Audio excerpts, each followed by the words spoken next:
Welcome to How to Yu-Gi-Oh! Breakdown. Regenesis implications.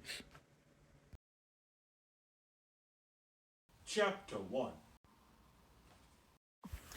So in this video, I'm going to talk about Regenesis and the implications on negation and how I feel they're a nice shift in the right direction when it comes to negation in Yu-Gi-Oh! And what Konami is doing. With that being said, let's get on with the rest of the video. Chapter 2. Now, with that out of the way, let's talk about the Regenesis monsters that I feel that Konami has released that redefine negation for the future and are a step in the right direction if this is how they're going to be doing negation moving forward. Considering in the TCG we have all our generic extra deck negation banned. So let's read it. First, you can look at Regenesis Archfiend. I'll read this effect.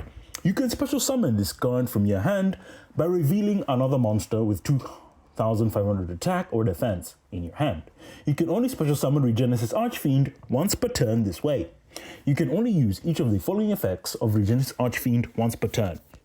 If this card is normal or special summoned, you can add one Regenesis card from your deck or banishment to your hand, except Regenesis Archfiend. During your opponent's end phase, if this card is in the graveyard because it was sent there this turn, you can add this card to your hand. Let's go and read Regenesis Sage. Regenesis Sage, and let's read that effect.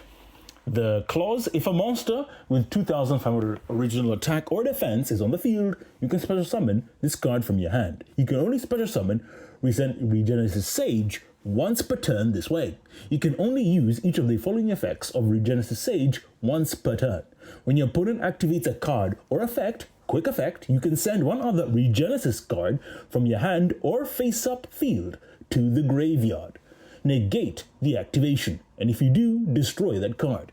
During your opponent's end phase, if this card is in the graveyard because it was sent there this turn, you can add this card to your hand. Let's go to the next slide and speak about the last two Regenesis monsters that you can see in front of you. We'll first talk about Regenesis Warrior. Regenesis Warrior. And so let's read that effect. If a monster with 2,500 original attack or defense is on the field, you can special summon this card from your hand. You can only special summon Regenesis Warrior once per turn this way. You can only use each of the following effects of Regenesis Warrior once per turn. Quick effect, you can tribute this card, then target one monster your opponent controls, return it to the hand. During your opponent's end phase, if this card is in the graveyard because it was sent there this turn, you can add this card to your hand. And finally, Regenesis Dragon. Let's read that effect. I think you know the clause, a familiar theme, but let's repeat it again. If a monster with 2,500 original attack or defense is on the field, you can special summon this card from your hand. You can only special summon Regenesis Dragon once per turn this way. You can only use each of the following effects of Regenesis Dragon once per turn. Quick effect, you can tribute this card, then target one spell or trap your opponent controls, banish it. During your opponent's end phase, if this card is in the graveyard because it was sent there this turn, you can add this card to your hand. Alrighty then. And now I have read all those Regenesis cards to you, and I'm sure you've noticed something. There's the clause, they have big attack stats. They also have a 2,500 attack, and except for Regenesis Archfiend, all of them you need to be controlling a monster on your side of the field with 2,500 attack or defense. One of the reasons why I like these as generic negates so much is that they have a cost to them. A lot of the times when it came to generic negates in Yu-Gi-Oh! That Konami's been producing, there's been no cost to them. And we've not been asking the right kind of questions. What do I mean by this? What I mean is this. Usually when we have generic extra deck monsters that we've had in the past, we were able to summon them with the greatest of ease. This is something that needs to be taken into consideration. Cards like Baron de Fleur, Borrowload Savage Dragon, Appaloosa, and the like are examples of generic extra deck negates that we could just make really easily without any cost. That meant that we could get a negate for free, and that was part of the problem with negates in general. And this was part of the reason why I said negates need to go. But I feel there is a place for negates, but negates need to have a cost to them. If they have no cost, they have no meaning. And if they have no meaning, then what's the point of them being there, as the avenues of exploration for Yu-Gi-Oh! Are lost? Now, when we have this stipulation that these Regenesis cards have, it's fantastic. First of all, we start asking the right kind of questions. How many of these should we play? Can we play a lot of them? Probably you're not going to play a lot of them because they have high attack value, and they also have high level attack. And because they are of higher level, it means you have to sacrifice them, usually to special summon them. Now, again, when you have monsters with 2,500 attack and you have to reveal them, that means you have to play a lot of dead cards so that you can special summon them onto the field. Another question that comes up is, okay, what monsters have 2,500 attack points that we can readily special summon onto the field? The only cards I know that can do this are Bestials and Kashtera. But again, when we look at where Bestials are at the moment, you have to banish a light or dark from your side of the field, from either player's graveyard, to special summon them. You need to have some resources. And while yes, it's really good, again, ratios and deck building comes into play. Notice how I'm asking a lot of questions here. Notice how when it comes to deck building, when it comes to placing this in our decks, we are asking all kinds of questions on how we're going to build this deck. What are the amount of cards are we gonna put in there? Do we play 3 Regenesis Archfiend, 1 Regenesis Warrior, 1 Regenesis Dragon, and 1 Regenesis Sage? What is the ratios? What is the way? What are the correct ratios? What are the correct terms to play this deck? How many high level attack monsters do we play? Do we make sure we don't break? So many questions. And to me, this is what negation has been missing in Yu-Gi-Oh! It has been missing a real cost, right? A cost has been added to generic negation now, and I feel this is a great step in the right direction, and this is how I want to see negation moving forward by Konami.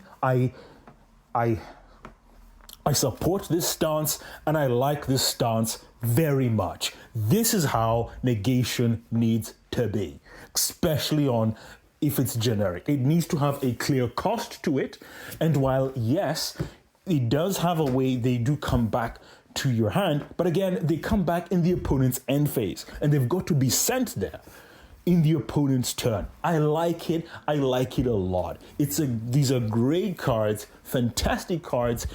And this, to me, is what we need in Yu-Gi-Oh! More. Now, sure, the players are not going to like this card, I assume, but I think there is a place for Regenesis in Yu-Gi-Oh! And I feel there is a place for negation like this. Now, am I a fan of negation? Absolutely not. But what I am a fan of is when negation is done right and it is balanced in some sort of way and has some sort of cost to it. With that being said, let's head on to the conclusion.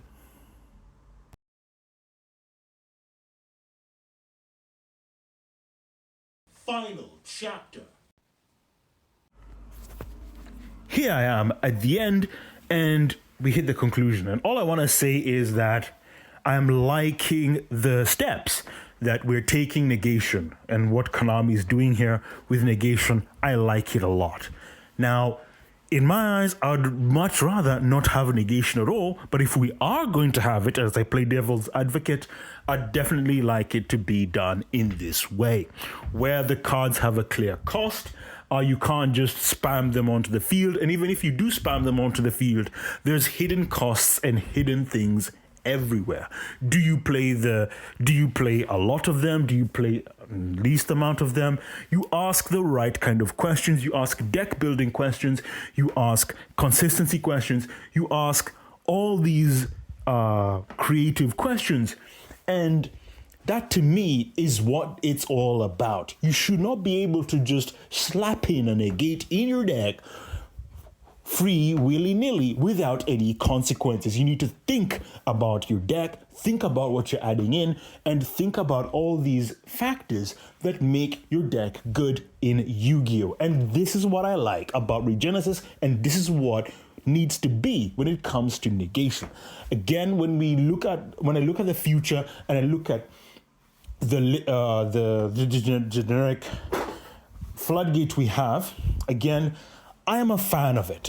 I think it's a reptile that comes out in the next core set, and I like how it's designed. Now, is it the best?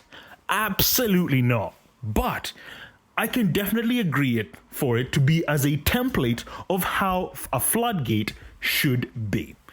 Whereas in the sense of, yeah, it's a floodgate, but you can play around, your opponent can play around it. Sure, you can use it at bare minimum as a beat stick with this monster, and there's many things you can do with it. And you also can't just spam a lot of them, as it has a restriction saying that you cannot special summon any other card. So it's a great game ender, and to me, that's what it's all about. When it comes to negation, I think the most important thing that Konami needs to be doing here, and even the floodgates, there needs to be some kind of cost to them. There needs to be some kind of weakness here. And this is what we needed in Yu-Gi-Oh! Desperately. The issue that Yu-Gi-Oh! Konami's been having with negates for the longest time, in my opinion, is that they've just been making them and they've had no apparent downsides. They've had no weaknesses. There's been no counterplay. Now, am I saying that we need more cards like this, like negation? Absolutely not. I would definitely like to see more in the design space. But again, playing devil's advocate, if we are going to be having negation, then it needs to be of the standard of Regenesis, where there's loads of things that you have to do to get it on the board.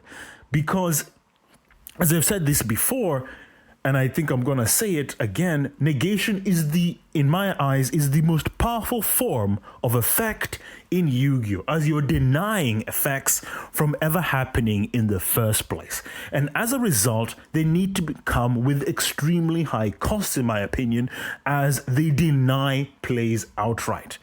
They're not disruption, it's not a disruption card, it doesn't disrupt, it doesn't bounce a card, it doesn't return a card, it doesn't banish a card, it doesn't destroy a card.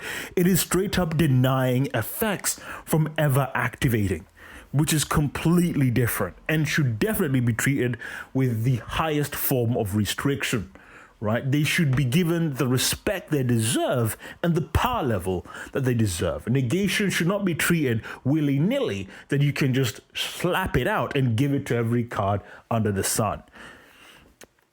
And that's all I've got to say in this video. Tune in next time as I'll talk about more things on this channel. Hope to see you soon. We come to the end of this video.